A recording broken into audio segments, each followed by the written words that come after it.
Nachádzame sa v oblasti Nízkych Tatier. Časť, ktorú sme navštívili, je Trangoška a táto lokalita, konkrétne táto výstavba sa volá, že Nová Trangoška.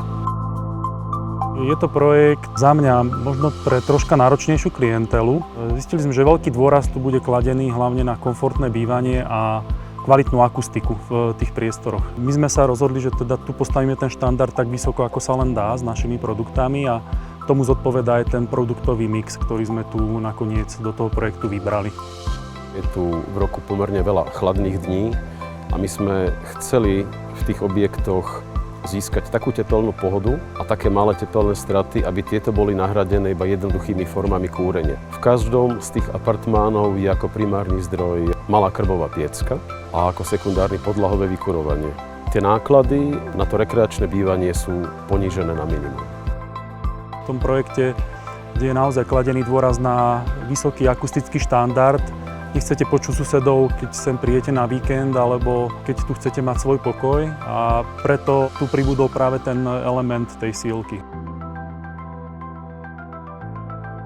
Priebeh výstavby ja by som tu hodnotil nadštandardne, tým pádom, že fungoval teda logistický reťazec, dodávateľský, plus technická podpora od nás. Ja som sem chodil tiež počas výstavby, takisto architekt, tak za mňa tá realizácia prebehla pomerne rýchlo.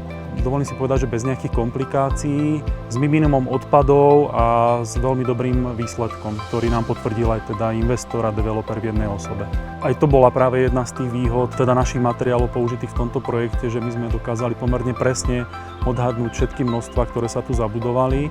Ani si nie som vedomý, že by sme tu dodávali nejaký materiál naviac. Ale to zase súvisí aj s tým kvalitným spracovaním a s dobrou dodávateľskou firmou, ktorá ten materiál vie správne zabudovať a správne s ním narábať. Tu sme zvolili kombináciu Ytong Silka na obodových konštrukciách, teda obodová stena je navrhnutá z Ytongu štandard hrúbky 300 mm, ktorý sa následne zateploval a ako vidno aj na projekte potom obkladal, či už kameňom alebo drevom. To je hlavne kvôli jeho výborným teplnoizolačným vlastnostiam, ktorý v tomto prostredí, hlavne v zime, potrebujeme dosiahnuť na tých obodových stenách. A vnútornostné steny, ktoré zároveň tvorili aj deliace konštrukcie medzi jednotlivými apartmánmi, sú navrhnuté a zrealizované zo sílky hrúbky 250 mm.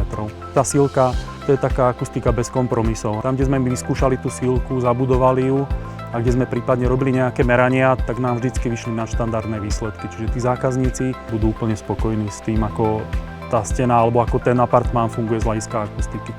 My sme chceli, aby budúci užívateľia, majitelia apartmánov, ale aj návštevníci a okolo idúci ľudia vedeli precítiť jedinečnosť tohto miesta. Radi sa sem vracali a zažili tú neopakovateľnú atmosféru, ktorá práve vychádza z krásneho prírodného prostredia, ale aj z príjemnej prírodnej architektúry.